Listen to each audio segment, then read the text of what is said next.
পীর জুলফিকার আলী নকশবন্দি তার কিতাবে একটি ঘটনা উল্লেখ করেছেন। বৃদ্ধ বাবা মা সন্তানকে বিদেশে পাঠাইছে। আচ্ছা বলেন তো, বাবা মা ছেলেদেরকে কেন বিদেশে পাঠায়? বলেন না, কেন পাঠায়? কেন? একটু সুখে থাকার জন্যই তো, যাতে সন্তানটাও সুখে থাকতে পারে, মা বাবার জন্য সুখে থাকতে পারে, এই জন্য সন্তানকে বিদেশে পাঠায়। ওই বৃদ্ধ মামা তার সন্তানকে বিদেশে পাঠাইলেন। বিদেশে যাওয়ার পরে সন্তান ফুল বিদেশ হয়ে গেছে। এই যে একটা কথা আছে, চোখের আড়াল হলে মনের আড়াল হয়ে যায়। ওই সন্তান বিদেশে যাওয়ার পরে, ফুল বিদেশে হওয়ার পরে, বিদেশি একটা মেয়েকে বিয়ে করে ফেলছে।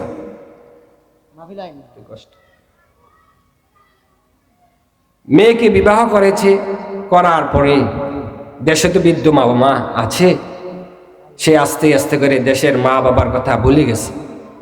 তার যে দেশের মধ্যে বৃদ্ধ মা বাবাকে রেখে আসছে, এই বিষয়টা সে একেবারে ভুলে গেছে। এক যুগ পার হয়ে যায়, দুই যুগ পার হয়ে যায়, একটা সময় চিঠির আদান প্রদান বন্ধ হয়ে গেছে। আগের যুগ ছিল তো চিঠির আদান প্রদান ছিল। এই দুই যুগের পরে সন্তান আর মা বাবার দেখভাল করে না, মা বাবার আর খোঁজ খবর নেয় না।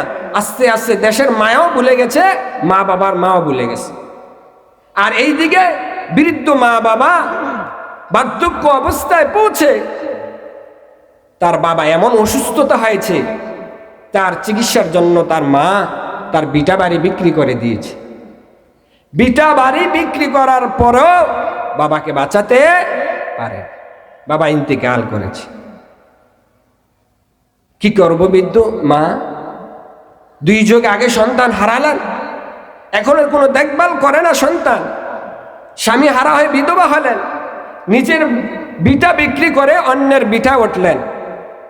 অন্যের বিটার এক কিনারা এক ঝুপড়িতে ওই মা সেখানে এক ঝুপড়িতে বসবাস করে, বাঁচার দায়ে মানুষের ধারে ধারে ভিক্ষা করে করে খায়। আর ওইদিকে আল্লাহর কাজ আল্লাহ করতেছে। হঠাৎ করে একদিন সন্তান অসুস্থ হয়ে পড়ে বিদেশের বাইরে। অসুস্থতা তার যৌবন হারালেন, চাকরি হারালেন, অর্থ উপার্জন সব হারালেন। হারানোর পরে এবার বিদেশি স্ত্রী তাকে ঘর থেকে বাহির করে দিলেন। ঘর থেকে ঘর ধাক্কা দিয়ে বাসা থেকে বাহির করে দিলেন। যখনই ঘর থেকে অসুস্থতার কারণে ঘর থেকে বাহির করে দিলেন, ওই বিদেশি সন্তানটা এবার দেশের মায়া পড়েছে। বৃদ্ধ মা বাবাকে যে দেশে রেখে আসছে, এই কথা তার স্মরণ হয়েছে, ডাকি মালিক, ও আমার আল্লাহ, দুনিয়ার সব মানুষ যদি আমাকে তাড়া দিত, কিন্তু আমার মা বাবা কখনো আমারে তাড়াতো না। বৃদ্ধ মা বাবার কথা মনে পড়লেন, দেশের কথা মায়া পড়লেন, কান্না করে মালিকের কাছে বলে, আল্লাহ, দুনিয়ার মানুষগুলা যদি আমার সবাই তাড়া দিত, আমার মা কখনো আমাকে তাড়াইয়া দিত না।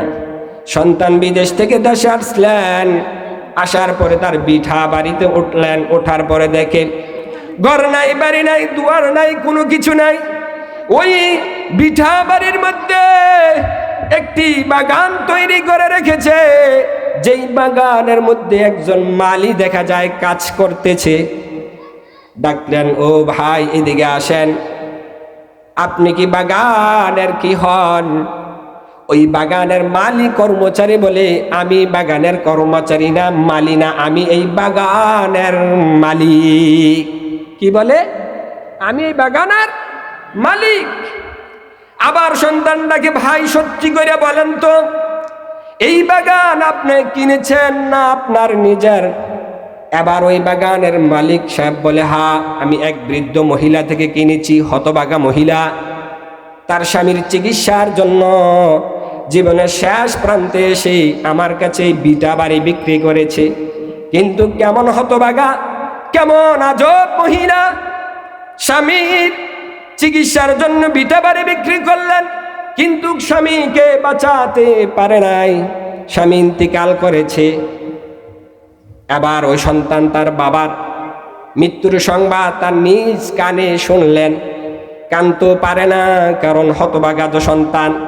তুই যে কোনো খবর নাই, বিদেশে যাওয়ার পরে মা বাবার দেখভাল করে নাই, মা বাবার কোনো খোঁজ খবর নাই, যার কারণে সন্তানের অন্তরে অপরাধী মনে হইল, এই কারণে সন্তান প্রকাশ করতে পারে না। এই বিটা বাড়ি তো আমার ছিল। এবার ওই মালি সাহেব বলতেছে, কেমন হতভাগা নারী, কেমন আজব মহিলা, 2 যুগ হলো তার সন্তান হারাইছে, তার কোনো খোঁজ খবর নেয় না। কেমন নিষ্ঠুর সন্তান, তার দেখভাল করে না, তার দেখাশোনাও করে না। এমন নিষ্ঠুর সন্তান যদি আমি পাইতাম, তাহলে আমার হাতের যে অস্ত্রটা আছে, এই অস্ত্র দিয়ে তার হাত পা আমি গাছের বদলে হাত পা তার কেটে দিতাম। মালি আবার বলতেছে, সন্তান কেমন নিষ্ঠুর হয়ে গেল, 2 যুগ পার হয়ে গেছে, বৃদ্ধ মা বাবা যে দেশে আছে তাদের কোনো খোঁজ খবর নাই, তাদের কোনো দেখভাল করে নাই। অথচ ওই আজব কি মহিলা 2 যুগ পার হওয়ার পরও এখনো পর্যন্ত ওই মহিলা ওই সন্তানের জন্য কান্না করতে করতে চক্ষুগুলা অন্ধ করে ফেলেছে। কি হয়ে গেছে? মহিলার চোখগুলা অন্ধ হয়ে গেছে। ইয়াকুব আলাইহিস সালাম তার সন্তান ইউসুফ আলাইহিস সালামের জন্য মায়া কান্না করতে করতে ইয়াকুব আলাইহিস সালামের চক্ষুগুলা অন্ধ হয়ে গিয়েছিল। ওই মহিলা তার সন্তানের মায়া, সন্তান হারা বেদনা কান্না করতে করতে মহিলার চোখগুলো বন্ধ হয়ে গেছে। এবার সন্তান ডাক দিয়া বলে, ও বাগানের মালিক, তুমি যদি আমাকে একটু ওই মহিলার সংবাদটা দিতা, কোথায় থাকে, কোথায় গেলে আমি পাবো। যখন সন্তানের কথা বললাম, বাগানের মালিক বুঝতে আর বাকি নাই, এটাই হলো নিষ্ঠুর সন্তান, 2 যুগ পরে ফিরে এসেছে। এবার বাগানের মালিক ডাক দিয়া বলো, ওই যে বালির কিনারা একটা দেখা যায়, পাশে একটা ঝুপড়ি আছে, এই ঝুপড়িতে মহিলা থাকে, সারাদিন ভিক্ষা করে করে করে চলে, রাতের বেলা ওই ঝুপড়িতে অবস্থান করে। তুমি যদি তার সাথে দেখা করতে চাও, তাহলে রাত পর্যন্ত, আদার নামার আগ পর্যন্ত সেখানে অপেক্ষা করতে হবে। এবার সন্তান চলে গেলেন, ওই ঝুপড়ির কিনারায় দাঁড়িয়ে আছে, গাছের কিনারায় দাঁড়িয়ে আছে। আস্তে আস্তে করে যখন সন্ধ্যা নামা শুরু হলো, আদার জন নামতে শুরু হলো, অন্ধকার যখন শুরু হতে লাগলো, দেখে একটু সামনের দিক থেকে একটি বুড়ি কোমরটা বাঁকা করে লাঠি ভর ভর দিয়ে ঝুপড়ির পাশে আসতেছে। আবার বুড়ি এই ঝুপড়ির পাশে আসার পরে হাতের লাঠিটা রেখে অজুর পাত্রটা নিলেন, নেওয়ার পর অজু করলেন, মাগরিবের নামাজ আদায় করলেন। সন্তান কিন্তু গাছের কিনারা থেকে মায়ের দৃশ্যগুলা দেখতেছে, ডাকার মতো তার এই কলিজা নাই, কারণ সে তো অপরাধী। মনের মধ্যে সে অপরাধী নিজেকে মনে করলেন, হায় আফসোস, আয় আল্লাহ, এমন অপরাধ করেছি, মায়ের দৃশ্যগুলো আমি দেখতেছি, মা বলে ডাকার আমার এই কলিজা নাই, মা বলে ডাকার আমার সাহস কুলাচ্ছে না।